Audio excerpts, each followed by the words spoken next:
In this project, I estimate median house prices in California and deploy a model. First, I train the model using AutoML. Here, the training started. I wait for it to finish, and I have my voting ensemble as the best model with a 0.85 R-square. Then I test the best model with a testing set. First, I get the R-square for the testing set, which is 0.92, which is actually higher than the R-square for the training set. Now I will plot the actual house prices against the predicted house prices, and I see it's a nice linear relation with very little scatter around this line. So it looks nice. The next step is look at the residuals. The residuals don't look so normally distributed. That might be because of the small sample or because there is a problem with not enough features to solve this. Now I will deploy the model to an ACI web service. Then I will test the service and the endpoint. First, I need to retrieve the model again. And now I get the environment files and the scoring files for the model. I do the inference config and the deployment config, and I send the deployment. And I have to wait for it to finish.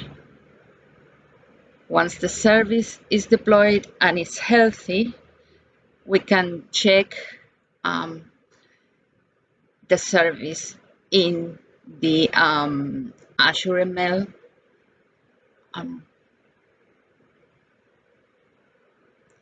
Here we can see the deployments, the name, it's healthy, who created it, and the model, when was it created. And we have down below, we have the endpoint, the swagger.json information. We have applications inside. Now I need to retrieve some information to test the service. I get the URI, the keys, the Swagger information again, and some data on the model. Now I will try the service. And first I need to create some payload for it, which is part of the testing dataset, and I will run it using service.run.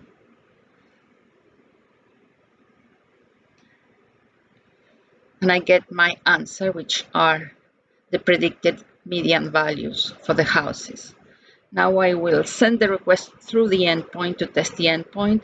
I need to, again, do the payload, do the headers, which needs the authorization keys that I retrieved before. And now I send the request, which needs the scoring URI that I retrieved before. I have a 200 response, which is good, means it worked. And I will print the results now. Here are the results, which are the same as before.